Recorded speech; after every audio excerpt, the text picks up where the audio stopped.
نبی اپنی قبر میں زندہ ہے یا نہیں، اتنے بڑے ٹاپک پر ڈسکس کرنے سے پہلے مجھے یہ چاہیے بھی تھا، اور بلکہ آپ اگر کبھی سوال کریں، کوئی سوال کرے تو صرف ایک بات پوچھیں، میاں تو رسول پاک کی معراج کو مانتا ہے کہ نہیں؟ ہاں مانتے ہیں، چلو آسمانوں پر جانے کی بات بعد کی، بیت المقدس تک کا تو سفر قرآن سے ثابت ہے۔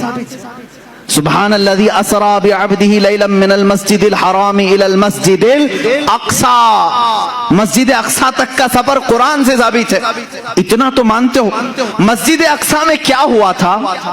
مسجد اقصی میں کیا ہوا تھا سنی مسلمانوں سب جانتے ہو، رسول پاک نے سارے نبیوں کی امامت کی تھی۔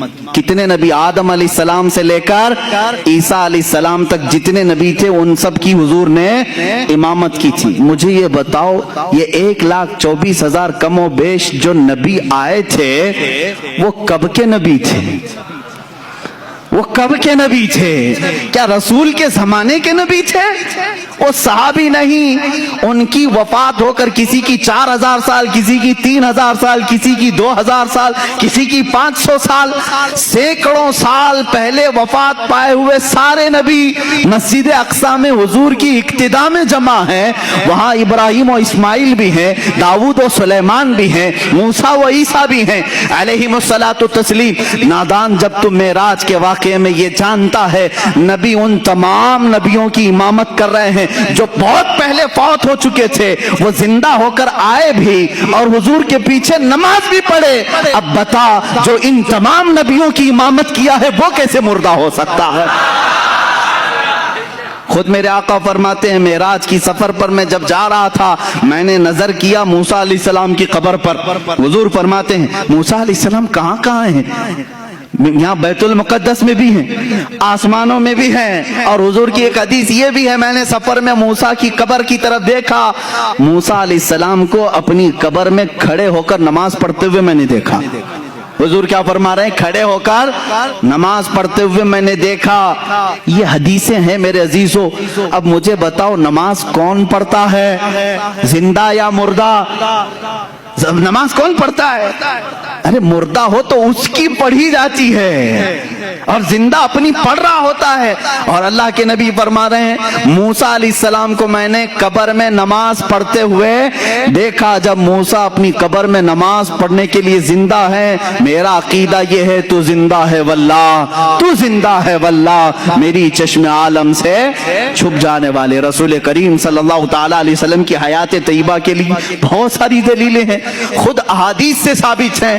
دوسرے نبیوں کی جب زندگی ثابت ہے تو رسول کی زندگی بھی تمہیں ماننی پڑے گی۔ آؤ اب صحابہ کا ہی عقیدہ سب سے بہترین عقیدہ ہے نا، سب سے بہترین عقیدہ۔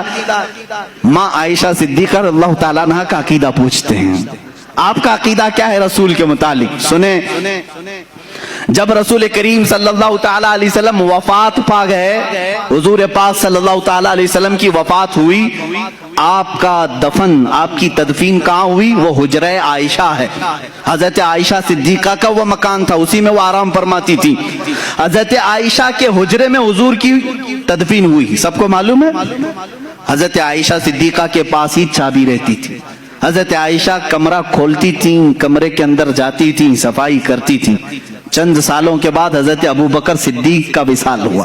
حضرت ابو بکر صدیق بھی کہاں دفن ہوئے؟ رسول پاک صلی اللہ علیہ وسلم۔ ان کی بھی تدفین کا انداز بھی یہ ہے، انہوں نے وصیت کی تھی میرا جنازہ حجرے کے سامنے رکھ دینا، اگر رسول سے اجازت ملے تو دفن کرنا۔ 2.5 سال کے بعد وفات ہوئی، حضور کی وفات کے 2.5 سال کے بعد۔ کوئی صحابی یہ نہیں پوچھ رہا حضرت ابو بکر سے اجازت ہم کیسے لیں گے، وہ تو قبر میں ہے، کسی نے پوچھا نہیں۔ حضرت ابو بکر نے وصیت کی، سب نے کہا ہاں پوچھ لیں گے۔ اس کا مطلب ہے ان کا عقیدہ تھا رسول۔ دیکھو میرے عزیزو، اور ہوا بھی ہے کہ ان کی قبر کو حضور کے پہلو میں رکھا گیا۔ حضرت عائشہ کے کون ہیں؟ حضرت ابو بکر والد ہیں نا، حضرت ابو بکر صدیق حضرت عائشہ کے باپ ہیں، والد ہیں، اور حضور صلی اللہ علیہ وسلم ان کے کیا ہیں؟ شوہر ہیں۔ حضور حضرت عائشہ کے کیا ہیں؟ شوہر ہیں۔ دونوں بھی محرم ہیں، دونوں محرم ہیں۔ حضرت عائشہ صدیقہ فرماتی جب حضرت عمر دفن ہوئے تو اب وہ اس حجرے میں جانا بند کر دیتی، اب صفائی کے لیے نہیں جاتی تھی. جب تک حضرت ابو بکر اور حضور صلی اللہ علیہ وسلم تھے حضرت عائشہ اس حجرے میں جاتی تھی, اس حجرے میں جاتی تھی. جب حضرت عمر اس میں دفن ہو گئے آپ نے چابی دوسرے کے ہاتھ میں دے دی اور وہاں نہیں جانے لگی. کسی نے پوچھا اماں آپ پہلے جاتی تھی اندر حجرے میں, اب کیوں نہیں جاتی؟ کہتی ہیں رسول میرے محرم تھے, ابو بکر میرے محرم تھے, عمر میرے لیے غیر محرم ہے, میں ان سے پردہ کرنے کے لیے نہیں جاتی. مجھے بتاؤ اماں عائشہ, پردے کا حکم تو زندوں کے لیے ہے, پردے کا حکم کس کے لیے ہے؟ زندوں کے لیے. ماں عائشہ صدیقہ حضرت عمر کے قبر میں جانے کے بعد پردہ کر رہی ہیں, اس کا مطلب ہے عائشہ صدیقہ کا عقیدہ تھا کہ عمر اپنی قبر سے انہیں دیکھ رہے ہوں گے. پردہ کس سے کریں گے؟ جو دیکھے گا نا.